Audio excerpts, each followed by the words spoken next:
All right, this is Civic Sounds, a podcast by American Corner Moy, a platform on which we get the opportunity to talk about leadership, governance, matters youth, employability, entrepreneurship, and anything we find to be contemporary in our society today that requires our input.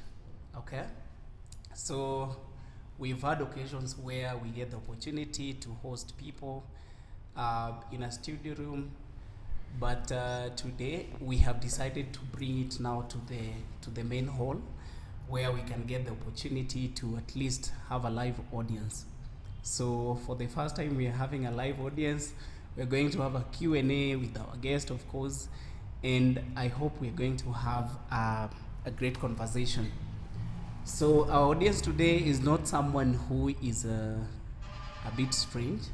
Is someone who is a bit known to us, because we see him, we see the work he does, especially in the leadership, political leadership space and the youth space.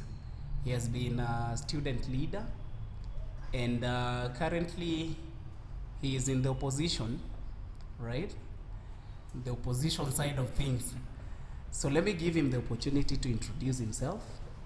Then after that, we can jump into the conversation.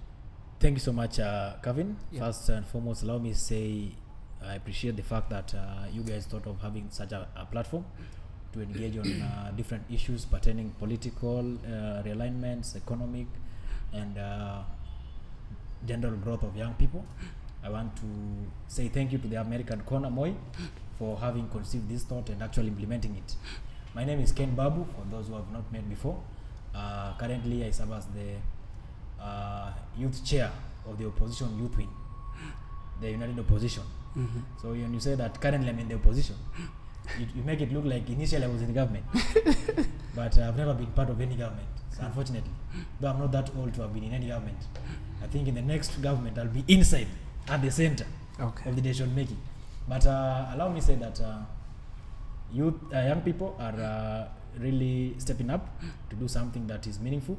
And I believe that our conversation will oscillate around that area, areas of political empowerment, economic empowerment, and strategic alignment, not only in the political space, but also as much as economy and cultural growth is concerned. Yeah, sure. Thank you.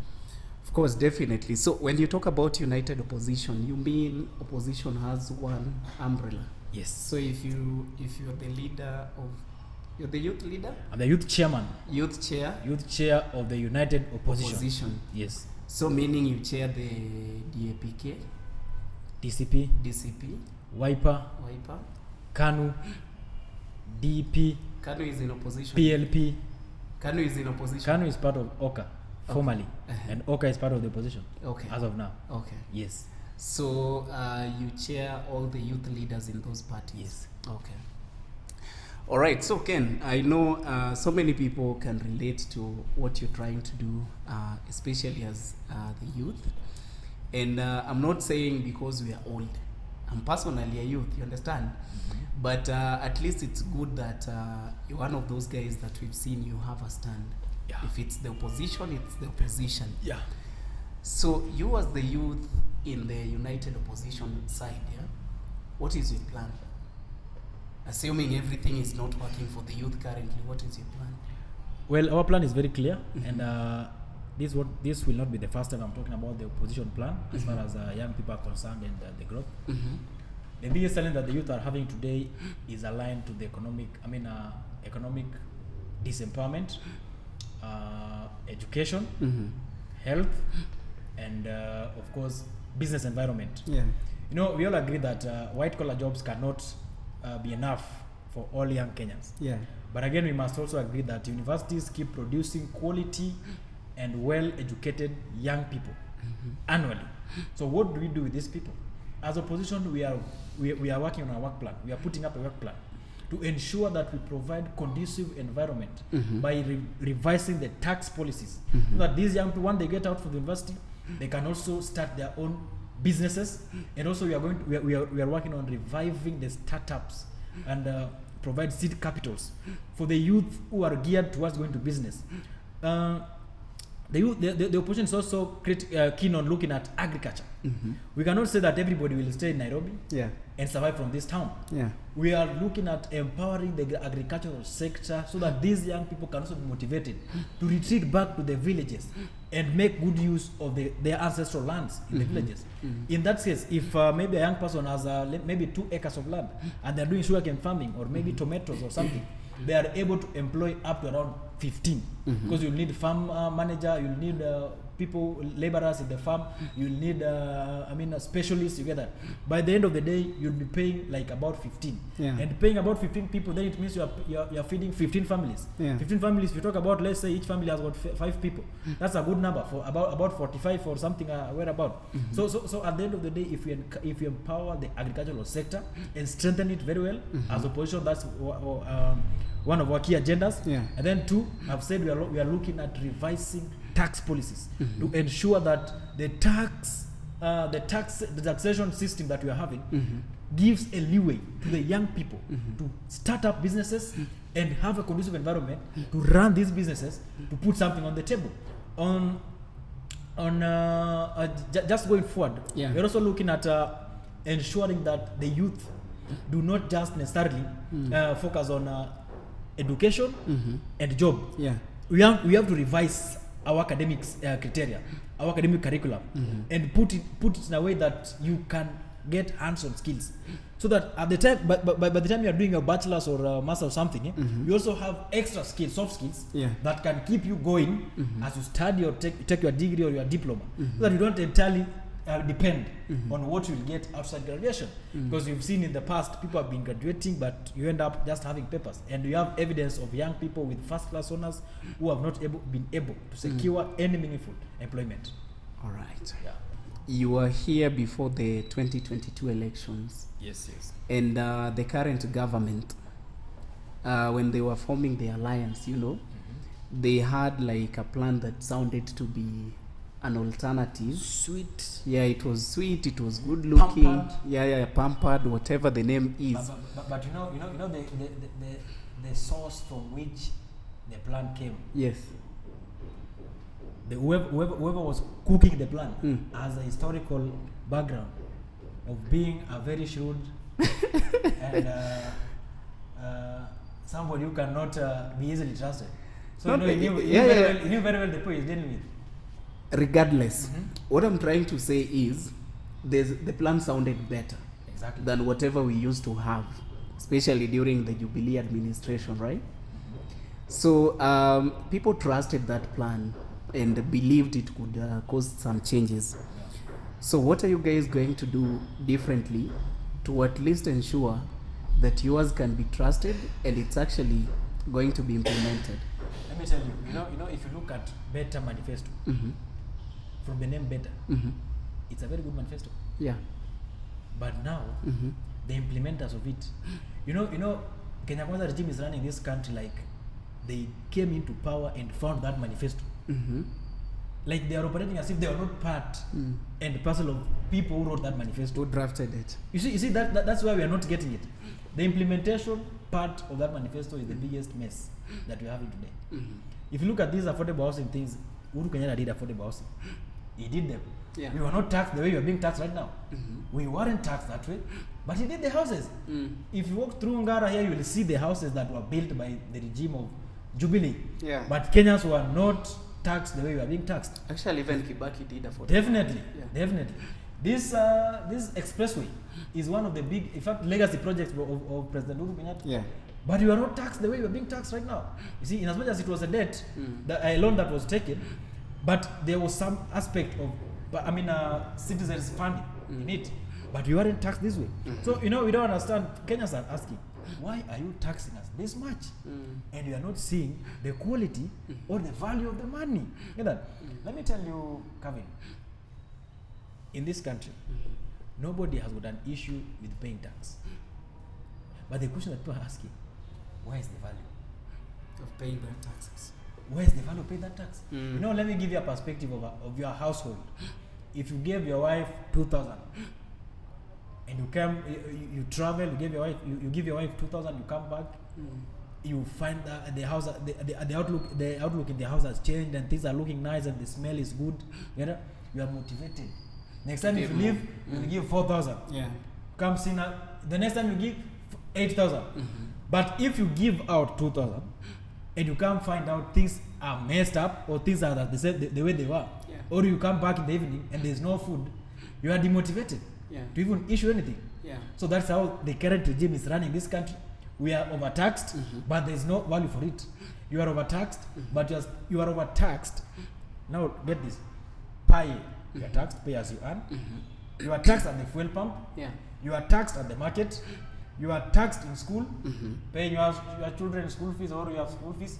You are taxed anywhere, even at the ETC of expressway. They still tax. So taxes are all over. But people are asking, we don't have a problem with tax. Where is the value? Show us the value. You know that? And then we will pay tax freely. In fact, in Europe, I can't remember the country, but there's one of the countries there where tax is close to 40%. But people are not complaining because they can see what that services are there. The services are there. So you talked about revising the tax policy to at least be favorable for the youth to be able to do. Not really the youth, but the environment, to put up a conducive environment where even the young people from fresh from university can dive inside and survive. Okay. Yeah. So what are the aspects of the tax policies that you guys have pointed out that you can change? We are looking at VAT. You know, VAT is very critical. VAT is very critical because that is now the production tax. If we deal with that, you will put an environment where now investors will also come in. Get that? Importation, importation and value added. I mean, I've talked about value added tax. You see, these we are looking at at the production level. Because that is where everything starts. That's where you build a nation or you destroy a nation. If at the production level, if for instance you are producing these suits, and at the production level the cotton is very expensive, the end product must be very expensive because the tax that you are charged at the production level must now be incurred in the cost of sale. Get that? That's why when you go to when you go maybe purchase let's say milk in the supermarket, a milk that was costing let's say 60 bob, maybe has gone to up to 80. It's not because there's anything that has been added into the milk, no. But the production, the cost of production is so high. Yes, we agree that you don't pay much to milk your cow, but remember that cow must feed. Of course. Ken, as we were headed to the 2022 elections, Azimio had a plan about was it tax holiday? Yes. For the youth, right? And you were in Azimio, right? At the center. You were in Azimio. No, I wasn't in Azimio. You were at the center of Azimio. You have to make it clear to the audience that I was at the center of Azimio. Wow, thanks for that. So, at the center of Azimio, and they were trying to suggest that if they took power, which they did, that they were going to give the youth tax holiday. So how was this, or is it something that you guys think needs to be accommodated? I think to some extent, yes. Because now you see tax holidays, but it needs more clarification and breakdown so that people get to understand what it means to have a tax holiday. Tax holiday was for beginners, business beginners. People who are trying to come into the business space. You are given a period in between the time you are starting your business and a certain period for you to get up so that you can now start paying. It's something that needs to be revised and reconsidered so that these young people can also get a platform. You see the idea is to put up an environment where these youth can start a business or can start their own side hustles to put up something on the table and have their own survivals. Because we agree that job creation is a broad issue, That and everybody cannot survive on a white collar job. Yeah. Get that? Not every American corner. Maybe if they are employee, they cannot employ all the youths who will be graduating from UN in the next 1 year or something. So there must be a plan. You get that? To have these young people incorporated into the business space, and that can be done by number one, revising tax policies, and if need be, imposing tax holidays for the startups. Get that again. Number two, entrenching more resources towards agricultural production, so that not everybody who graduates looks at white collar job. You graduate, but you can make use of your ancestral land. You invest in agriculture. You make something out of it. You sell the end products. You do exportation and importation and all that. So that at the end of the day, those who are following the direction of professionalism can do that. Those who are doing agriculture can do that. And of course, creative industry as well. It sounds like a good idea. Sounds like a good idea. 2 weeks ago, I was talking to someone who was actually telling me that if you go to Germany, for example, as a country, the number of people who are applying for, what do we call it, patenting, they're looking to patent their new ideas, are actually higher. He was actually talking about 30,000 per year. But if you compare that with Kenya, it's a bit low. That means it's either we are starting things, we don't patent them, or we do not understand the intellectual property policies and the laws that we need to follow and all that, or we do not have a supportive environment in order to be able to do that. So talking about giving startups maybe the tax holiday, there are so many people, by the way, doing a lot of amazing things, but they've never declared. You meet them, they tell you they are jobless, but you see they are making money. But now you see, how are you going to cap that? Maybe? You see, so that nisikuwe na kupiga sana, we can move to the next thing. Just that, and then we move to the next thing. You see what happens? Do you know why a young person would have an idea or do something nice? But keep it under the bus. Taxation. Not real taxation. The government, the system of governance that we have, is geared towards subjecting or suppressing young people who tries to come up. If a young man in Bungoma, I don't know Bungoma, Busia, just put up some small aircraft and was trying to fly it, the guy was arrested and told that you are threatening the lives of neighbors. I saw it. You saw it, eh? Such a person should not be arrested. Such a person should be taken into aviation school, the skills being nurtured, and that becomes a resource to the country. Get that? But these are the people we are arresting. We also have the case of Brian Mwendwa. Brian Mwendwa, they called him a fake lawyer. But the fellow had won close to around 10 or 15 cases. Let me ask you, was this guy practicing law in a court without judges? You know, personally, I've been in a courtroom more than 4 times where people are lawyers and the judges are now trying to find a middle ground. Those people are learned, and those people are very keen, and they take time to listen. You cannot say that somebody has been fake for all that time, and even the colleagues could not establish that this guy is fake. Okay, he was fake. Let's say that he was fake. He wasn't a trained lawyer. So then, do you have to arrest this person and put them behind the bus? No. Get something meaningful to do with that brain. That's a smart fellow. That's a smart mind. Put it into use. That's it. But now you see, why would a young person maybe do now online writing? Kasongo regime. Young people making money through online writing. What did they do? Put up taxation on that. It's not capping. Whatever you are getting from online writing is taxed.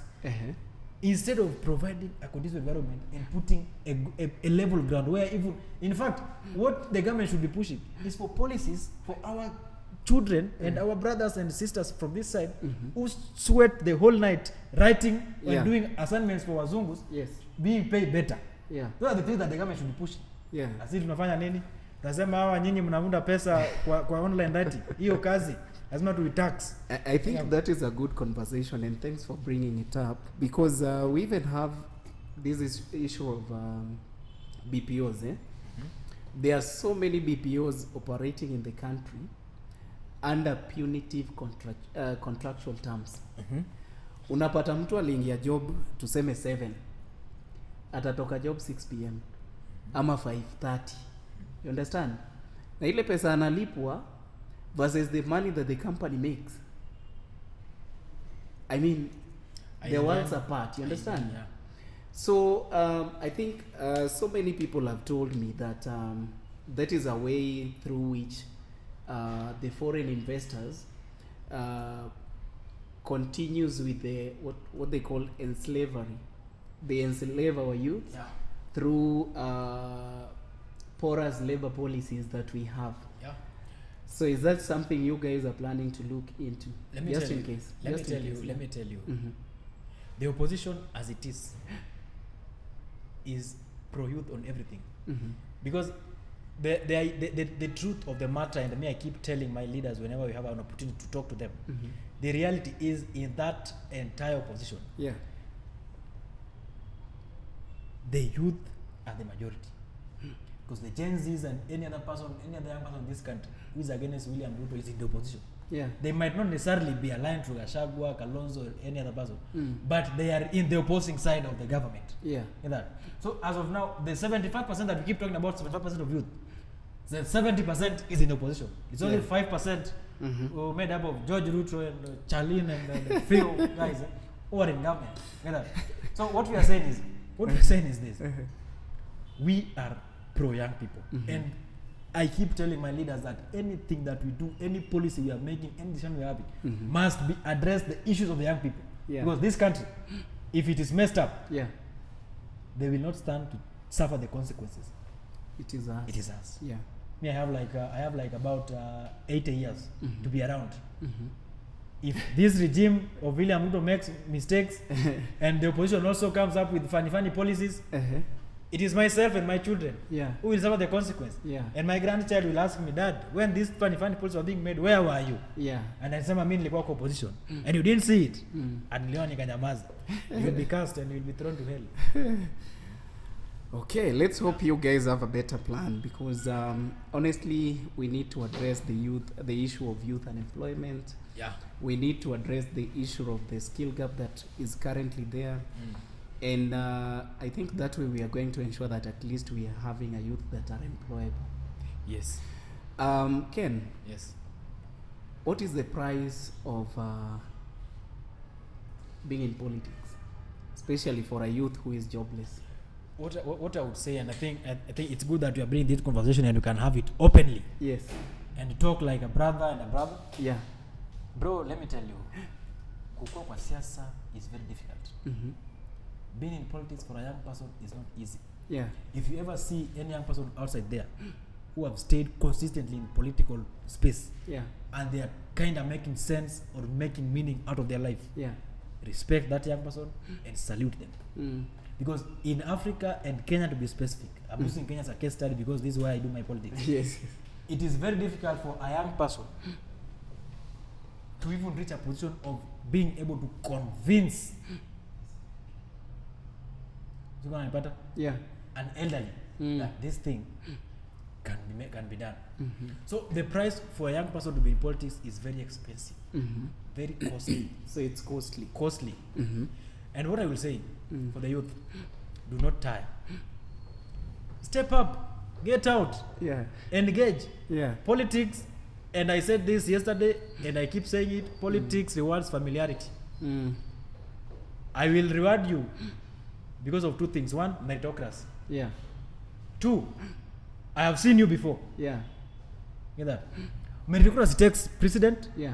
but familiarity, that's how politics operates. Yeah. You are not going to reward people just because they were sleeping somewhere or spending time somewhere in the villages Yeah. doing cat rearing and kufuga paka. Yeah. Get that? They must have stepped out. Yeah. And you have seen, oh, this young man is pushing himself. Yeah. But let me tell you, if you see a young person outside there Yeah. pushing himself or herself, trying to occupy space, Yeah. trying to show up, if you have something kidogo in your phone, Mm. drop them an M-Pesa. Asante. Bro, drink some tea. Thank you Drink for some tea. bringing that up. And Drink I see John is laughing. Koli, nikikuona nitakuwekea maziwa. Babu. Because I know the cost of being in that space. You know, let me tell you. Yeah. Now that we are talking about this, Uh-huh. you know, there is too much expectation on our youth. Mm. I'm talking out of experience. Yes. If I walked outside there right now, Mm-hmm. and I meet a delegation of young people, Yeah. maybe from the university or just random youth, Mm. who knows what I'm doing. Yes. Expectation number one, tumepatana na chairman, hatuwezi toka bure. Lazima uache. Get that? Yeah. And they become hungry instantly. Yeah. Jai na wauma. You see, these are things that we encounter daily, and we are not saying it's bad, Yeah. but it's out of the struggle. Because they are also struggling to get where you are, and they're also struggling to advance. And that's why I want to tell our elders who are in the space. Yes. If I approach you and tell you, bro, kuna vile mambo sio mzuri, Give us money. It's not out of sympathy and I mean greed. Ni kubaya. It might not be it might not be kubaya for me, but for my people outside there, it is very bad. And I really feel for you because you're somebody who this week, today tunakuona na Kalonzo, kesho tunakuona na Wamalwa. That's the burden. Natembea, Gachagua, and all that. So people expect you should be happy. Now tell me I'm walking with Gachagua. I'm walking with Kalonzo. Yeah. Natembea George Governor. Yeah. Eugene Wamalwa. Cleophas Malala. Yeah. You see those photos. Alafu nikikuja hapa nawaambia bwana, unajua mimi pia niko vibaya, mnitolee kitu. Niende nyumbani. Do you know the danger is not even on me. The danger is sustain the credibility of youth leadership. Because now you'll ask yourself, if Ken Babu has access to these guys and is struggling, is there any need of pushing myself to be that position? Yeah. And then it kills your morale. Get that? That's why I keep saying that if you see a young person who has risen, that person is a source of hope to many people. Yeah. Many young people who are just saying that if that guy makes it, I will make it. Get that? Busio we met for some time. Na sasa yako sure kwamba nikiingia mahali naweza sema niko na kijana hapa anatoka Ukambani jamani. Ndio salimia wageni. Aliniambia anagombea by the way. Anagombea. So Babu talking about watu kuwawekea kitu. Si ndio? Yeah? Not people and I'm talking about, and I started by saying economic empowerment must go hand in hand with political engagement. Yeah. You cannot engage meaningfully politically if you are not economically empowered.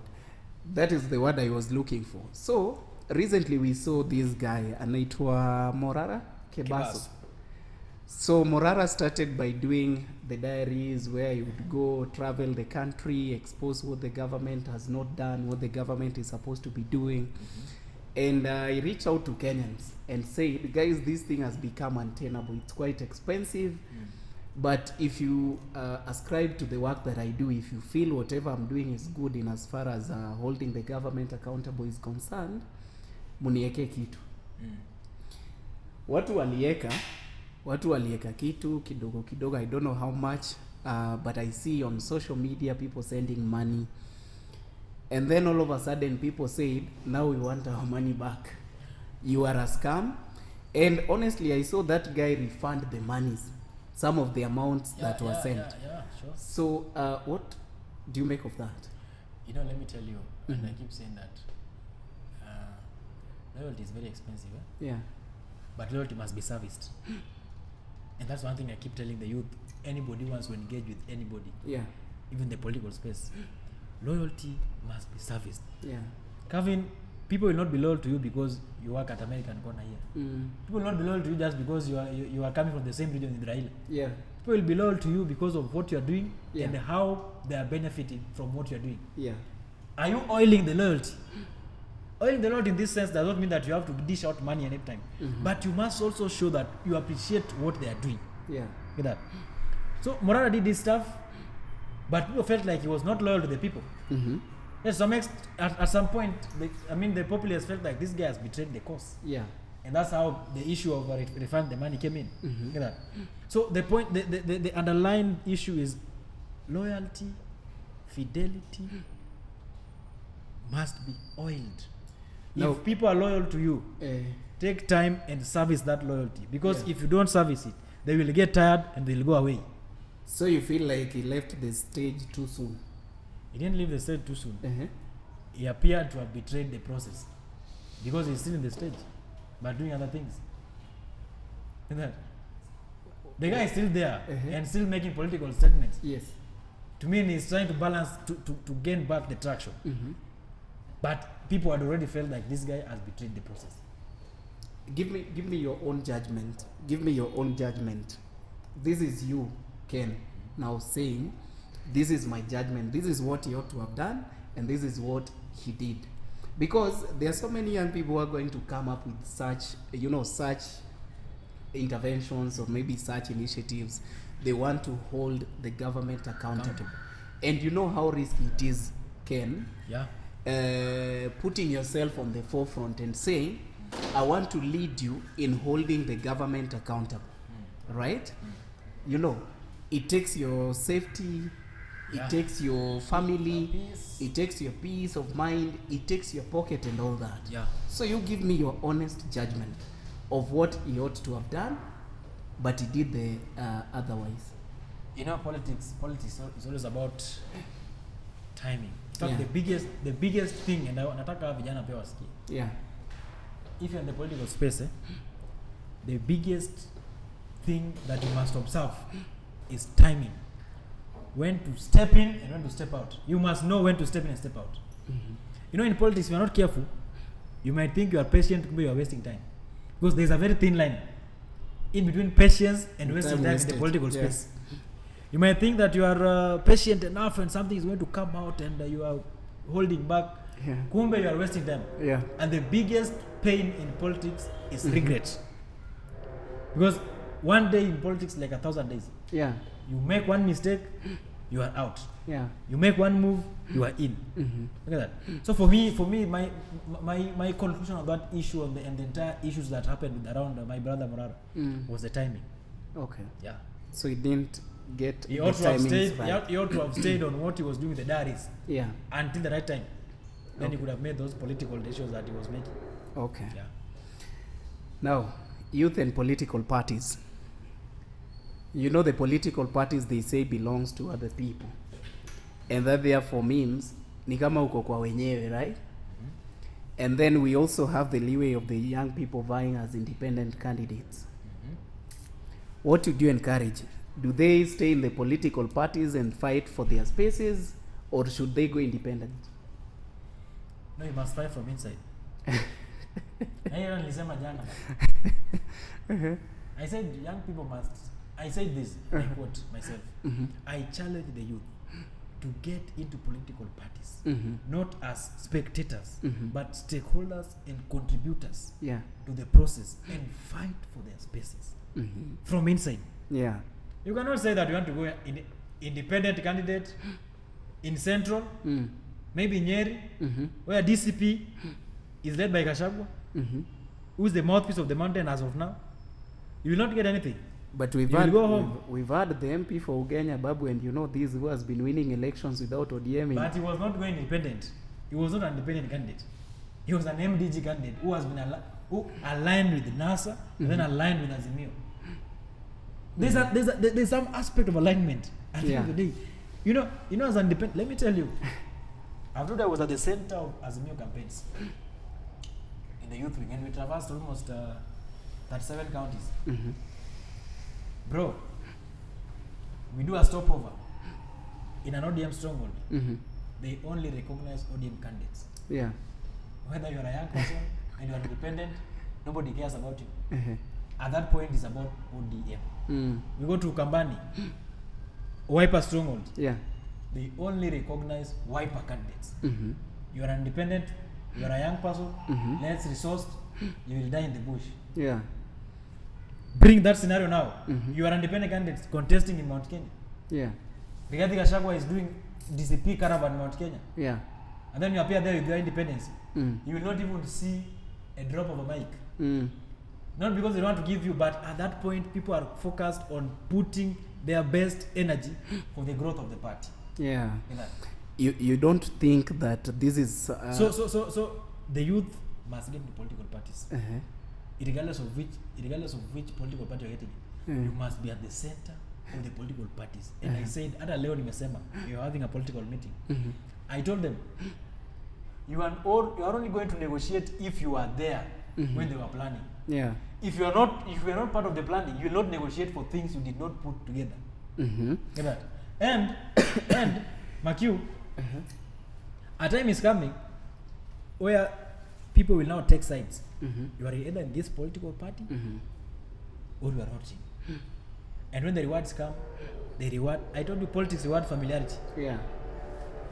If I keep turning back and I see Cavin, turn back I see you. In the midst of crisis, I turn back I see you. In the midst of little Luja, I turn back and see you. The day we get the cake, I am expecting that if I turn back, I should see you. Yeah.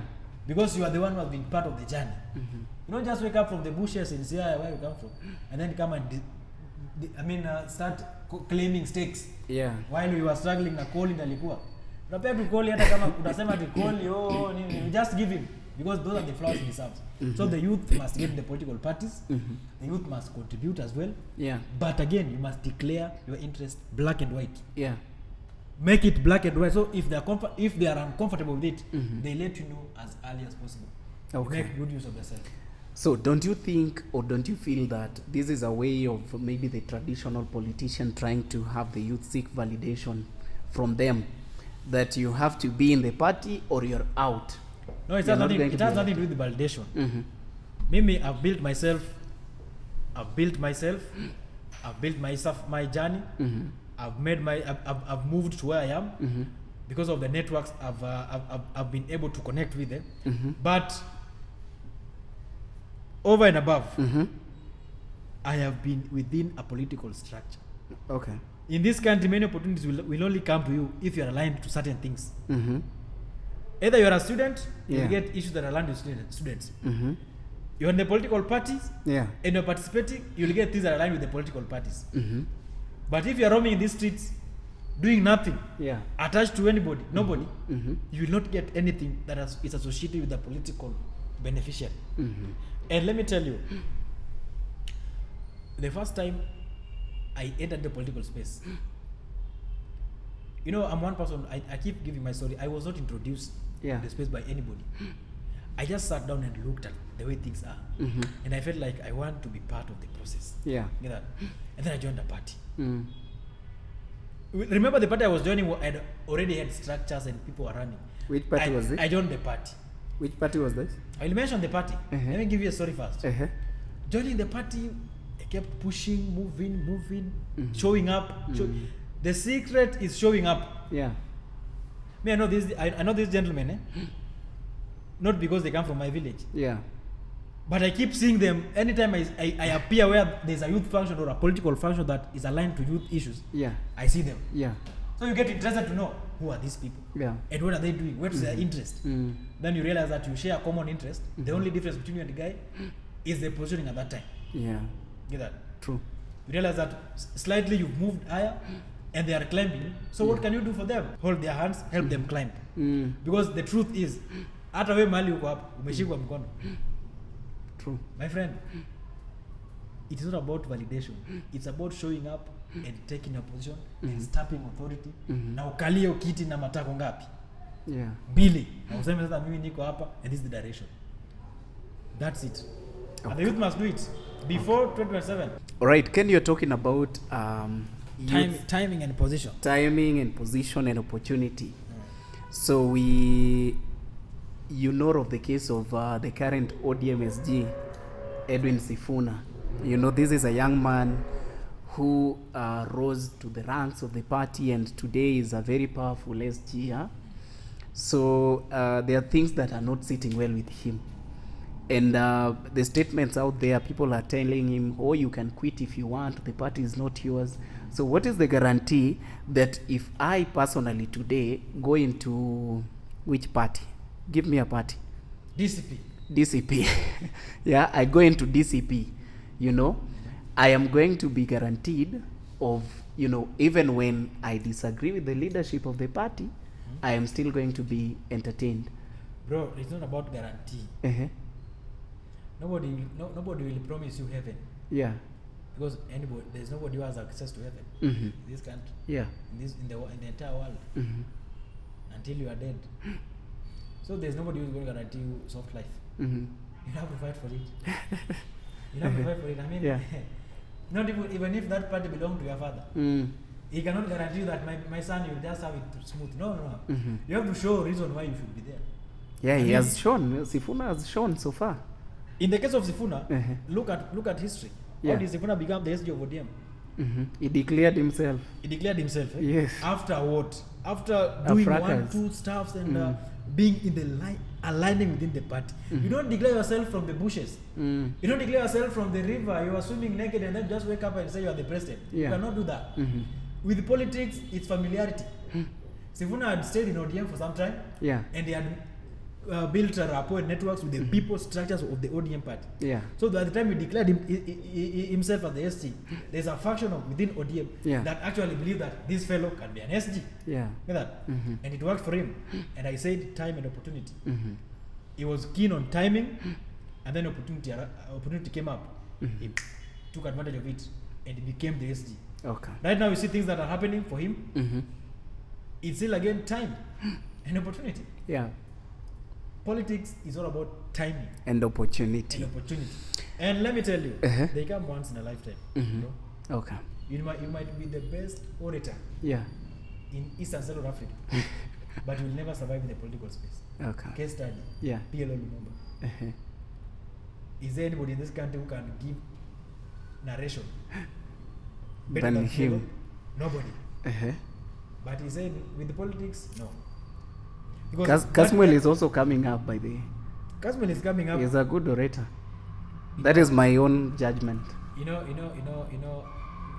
depends. Kasmuel is a fellow young person. And I wouldn't want to say much about it, but when it comes to being a good orator or something, it depends with what you are saying and where you are saying it, and the audience. It's all about it depends. Political narrations are not things that we do in a podcast like we are doing.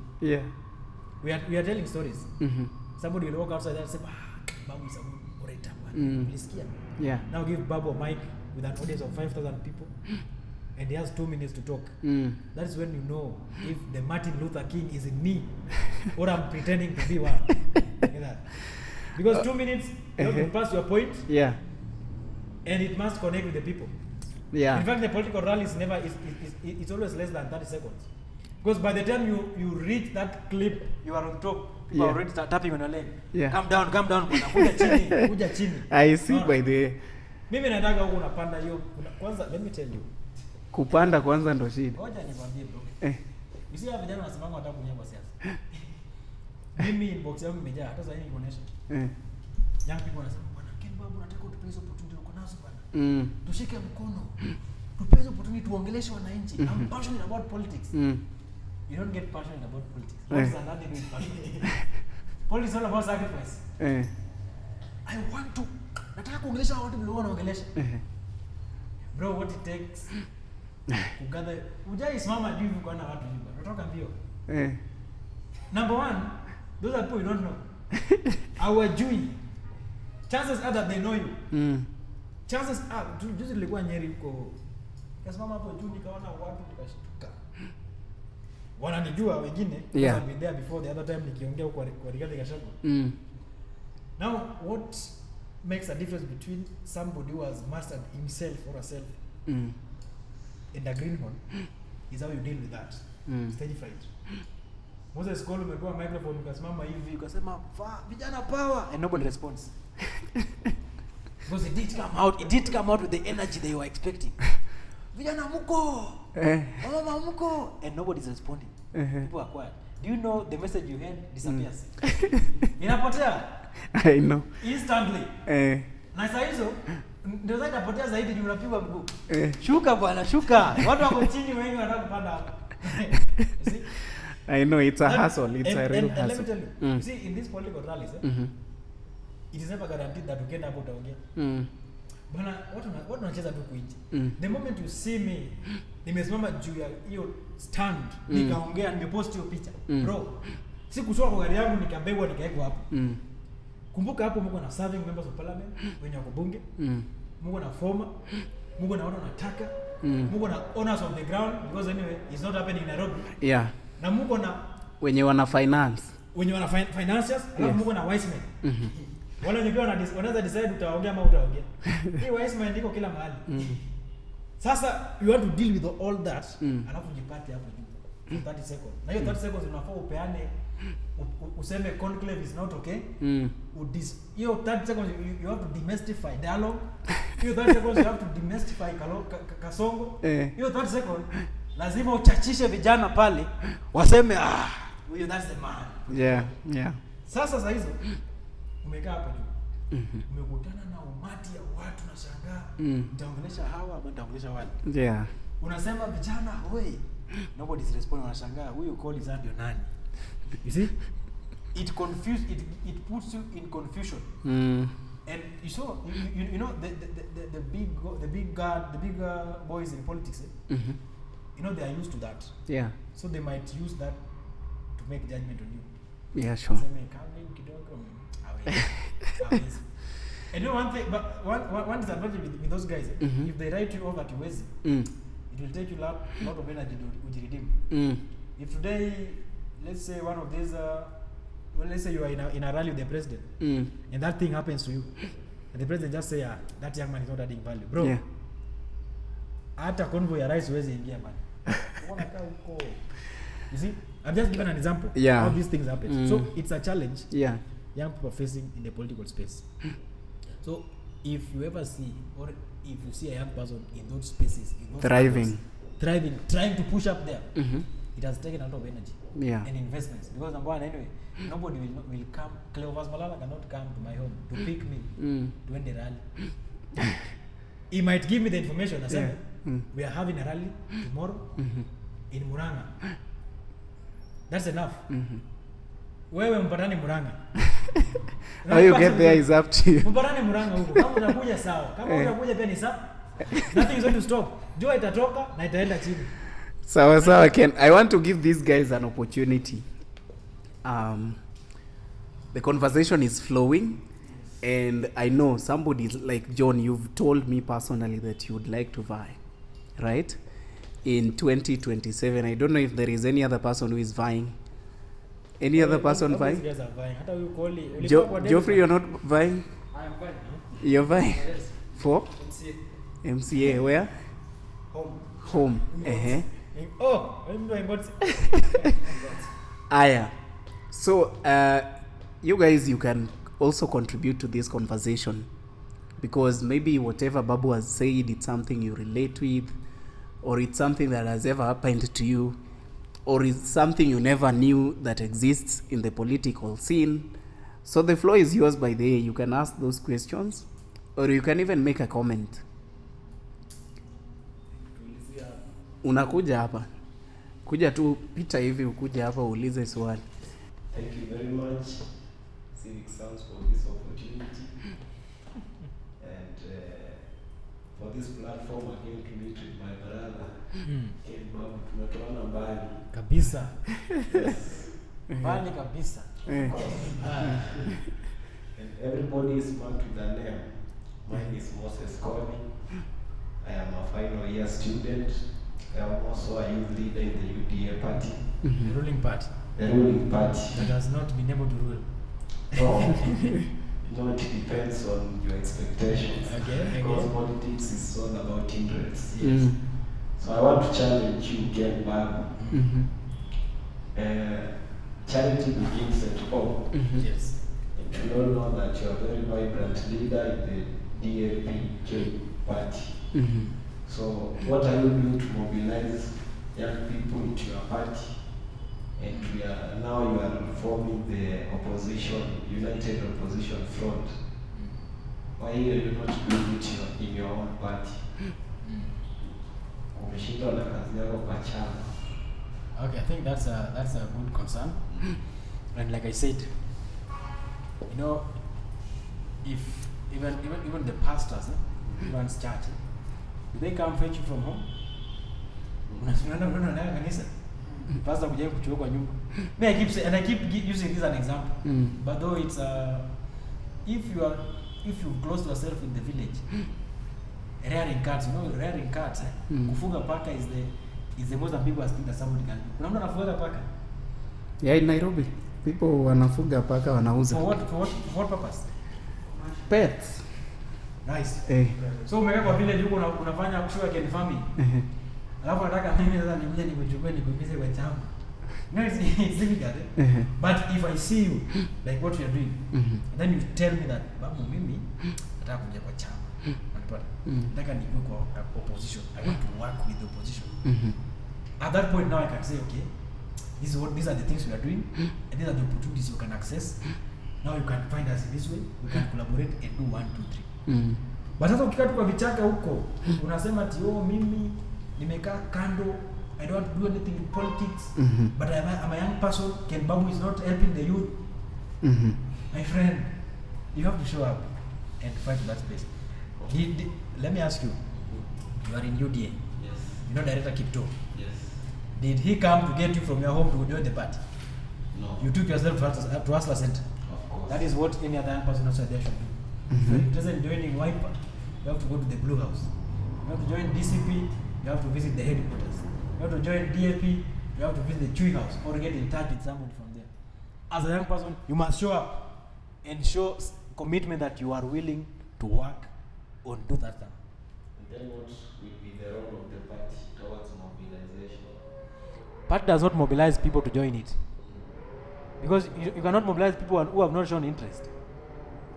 You see, even in mobilization, after political run is a mobilization, you mobilize only people who are willing to come. Those who have refused to come, you can't carry them there. So what happens is this, party provide a platform to engage those who have already shown interest that they want to be part of that party. Then our party says, these are our youth, these are the people who have shown interest to work with us. Let's convene them and share our programs, share our opportunities with them, and have a platform of communication where we can be communicating, moving forward. Let's see it like in this way, that we have a lot of political parties. About 100. About 100 plus. But the youth doesn't know which ideology I should align myself to. Because the party are not openly displaying their manifestos, the ideologies that they stand to. No, it's the party to advertise. This is what we do, this is the values that we stand with. And the young people will have an opportunity to choose if DA is good for me, now Wiper is good for me, or DA is the party for me. That's a challenge that I want to give to us, the young people, going forward to push the conversation towards that direction. Because for the longest time we've had ethnic-based parties. That's the truth of the matter. You join ODM because you think that majority of members of ODM are Luos and you are a Luo. So you, to some extent you feel you'll be safe. Yes. You get that? You join Wiper because you know maybe majority of that side are aligned, or you join UDA because of Hustler issue. Get that? Yes. So it is now incumbent to the youth to change the conversation. Yes. And push the parties from within. That's why I said you have to be at the center. You see what you are telling me? I cannot say it if I'm sitting somewhere in the bushes drinking changa. I have to come and be in that party inside and propose that, say, guys, we need to do this, this, and this to show our manifesto to attract more members. Get that? Yeah. Kuna swali lingine ya mwisho Ken. Tunapoimba our national anthem song, we say tuungane mikono pamoja kazini. So it's the role of every citizen to participate in the building and governance of this country. Yeah. When we are saying that we are opposing, it means that we don't want to participate in what the government is doing. We have an alternative plan. Opposing does not mean you are not participating. You're participating by keeping them at check through opposition. When you oppose, you don't want to be engaged with whatever they are doing. That's why you're saying. You are engaged, that's why you're opposing. You are not opposed what you don't know. So it means that you've analyzed what they are doing and you feel like, no, they should do it this way. So you are opposed as you give suggestions that you guys need to do this. That's why I say that we have an issue as a opposition, we have an issue with the tax measures that Kenya Kwanza has put.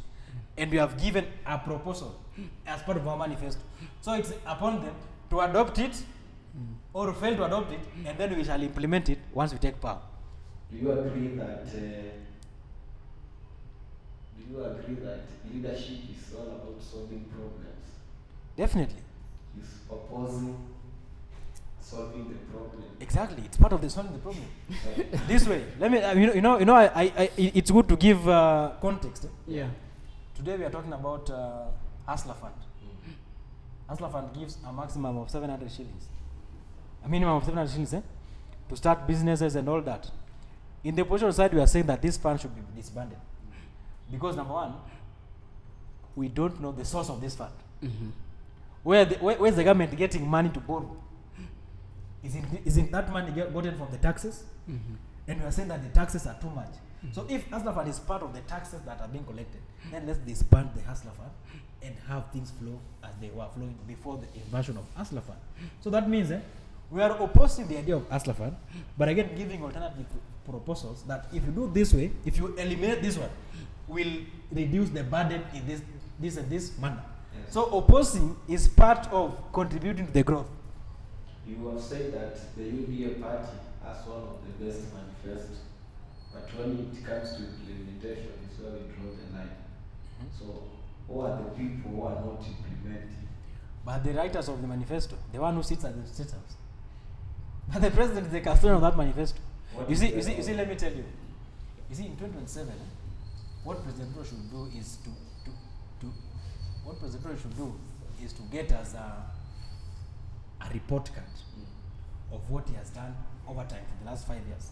And then people will decide that we are going to vote you back based on this report, or we will vote you out based on the report. A sitting president cannot say that mimi nitakuja na manifesto yangu, tutaangalia manifesto yenu na yangu, tukague. No, the guy is in power. Anything that he thinks that he will implement in 2027, ako na opportunity sahi ku implement first better hiyo manifesto kwanza ile yako nayo. You see why the reason why we are saying one term is inevitable. Mm-hmm. A president is never elected to serve for 2 terms. Even the constitution say one 5-year term. Mm-hmm. It is 1 term, 5 years. Mm-hmm. Then deliver mandate back to the people to decide if they are adding another term or not. So that's why when we say 1 term, President Ruto and the Kenya Kwanza regime should not feel bad about it, like it's an attack. It's not an attack. We are within the confines of the constitution that the fellow must serve just 1 term and now come to us and consult with us, the people, with the report of the last 5 years. Of what they've done. Yeah. Thank you so much. Any other question? I hope Babu has been able to address your question. Anyone with a question? John. But even as John comes, Ken, Gachagua is currently in the opposition. Malala is currently in the opposition. All these people are from government, the current government. Don't you think that even the youth need to hold them accountable to the fact that they are, even after leaving that same government, they are still not able to tell us what is the source of this hustler fund? But they've not been asked that. No, Ken, you're asking us. You go and ask them because they are from the government. The person who should be answering that one is the person who is in government. Okay. In fact, the custodian of the government is the president. In fact, let me tell you, Hustler Fund is an individual idea of the president. Where did we come up with the Hustler versus Dynasty? Yeah. In fact, if it anything to go by, then the opposition will have Dynasty Fund to counter the Hustler Fund. Because Hustler Fund came out of Hustler versus Dynasty. Us versus them. Get that? And that's how Hustler Fund came. And Hustler narrative was an individual idea of William Samoei Ruto. Okay. So he's the only person who can tell us Okay. what is Hustler Fund and where the source of these funds. Okay. Yeah. Let us hear from John and then we can. Okay, thank you, Cavin. My name is John Russo, well known as Duke. I serve as the president of UPSA from Technology. And Ken, we just give a narrative and then pose a question to you. Today, we are seeing some battles within the city party, that is within the party leader, and also I think it's the deputy party leader, that is Natembea, and then PDG is now not within the country. I hear there are speculations he started within the US, he's unable to pay his ticket and battle. Right. Gideon Moy is nowhere to be seen. He is never hearing within your rallies. And so Waititu was in prison for 5 good months. Is the united opposition really united? The opposition, if you see me here, And I'm talking about it courageously with energy. I'm the SI unit of the unity in the opposition. If you see me here, the opposition is united. Let me tell you, there has never been cracks in the opposition. These have been speculations by the media around this time. Some media houses that cannot, not little media houses, but some online media businesses who cannot be substantiated, that keeps on picking information from one point to another. Rigiji cannot fail or cannot be in a position not to pay for a ticket to come back to Kenya. I mean, if he cannot pay it, we will pay it for him.